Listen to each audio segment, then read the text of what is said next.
You know that story full of betrayals, bizarre monsters and revenge that seems like something out of a 9 o'clock soap opera? Well, I'm talking about the legend of the Minotaur. You may have already heard something about this humanoid bull trapped in a maze, right? But behind this mythological drama, there is a lot of intrigue and twists worthy of an epic saga. It all starts with a king who tries to outsmart a god, a queen who develops an unhealthy crush, and an ingenious architect who ends up creating a perfect prison. Oh, and of course, a prince who decides to put an end to all this mess. Want to know how this story unfolds? So get ready to discover one of the most intense legends in Greek mythology, the story of the Minotaur. So, hold on to this plot that would make a special episode of Greek drama. It all starts with King Minos of Crete. Minos wasn't just any old king. The guy wanted to prove to everyone that he was the chosen one of the gods, the absolute boss.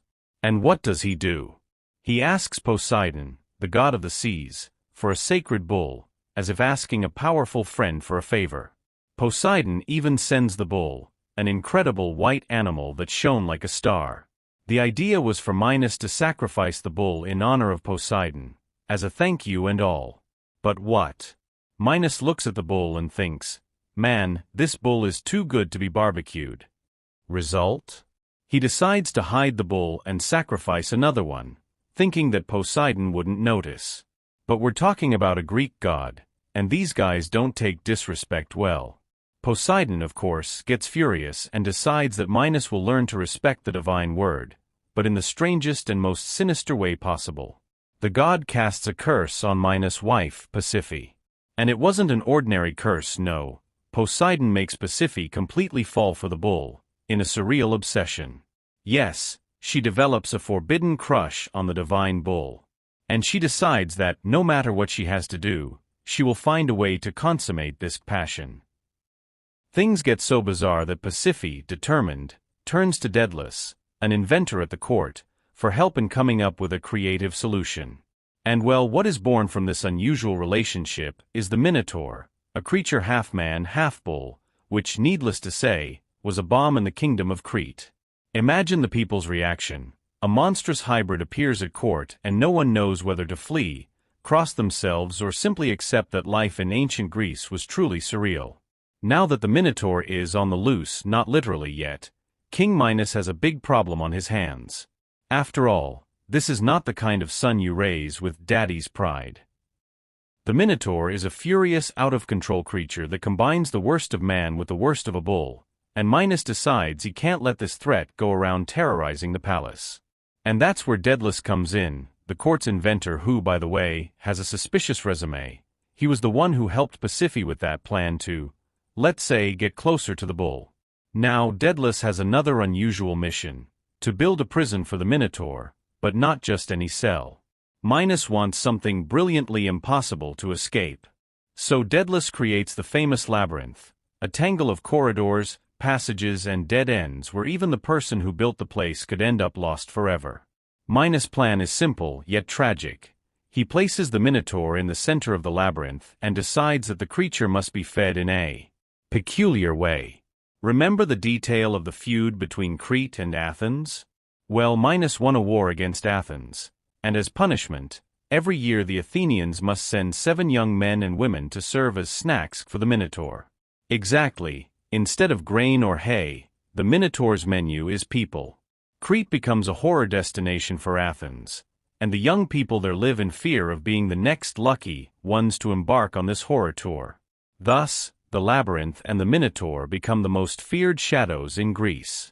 And the worst part, no one has the slightest idea of how to defeat the creature, which seems invincible, and no one can even escape the labyrinth itself, which was designed to give no chances. This is the tense scenario that grows until someone finally has the courage to challenge the beast. But first, I need to ask you, are you enjoying it? Subscribe to the channel so you don't miss the next videos and leave a like. Now we reach the climax of this mythological drama. Enter our hero, Theseus, Prince of Athens. Theseus was fed up with this whole thing about sending young Athenians to be devoured by the Minotaur. He decides he's had enough and volunteers to be one of the sacrifices, but with one important detail. He plans to kill the Minotaur and end this terror once and for all. Theseus sets sail for Crete with his secret plan, but when he gets there, something unexpected happens. He meets Ariadne, the daughter of King Minos. And guess what? She falls in love with him. The fearless prince, with the face of a hero and a suicide mission, wins the girl's heart. And Ariadne, besides being in love, was also very tired of seeing her monster brother and the labyrinth become a family obsession. So Ariadne decides to help Theseus with an ingenious plan. She gives him a ball of thread. Yes, a ball of thread. It doesn't seem like much to face a monster, right? But the idea is that Theseus unwinds the thread as he advances through the labyrinth, creating a path so that he can find the exit after killing the Minotaur. And so, with his sword and his thread, Theseus enters the labyrinth, ready for the duel. Once inside, the scene is worthy of an action movie. Theseus follows the corridors until he reaches the center and finds the Minotaur. The fight is intense, full of blows and snarls of a beast.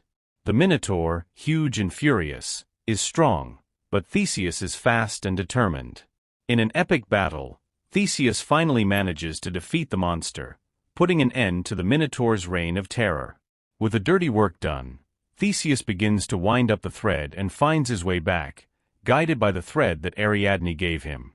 He escapes the labyrinth and, together with Ariadne, leaves Crete. But, as in good Greek tragedies, their story does not exactly end happily either. But that is a story for another time.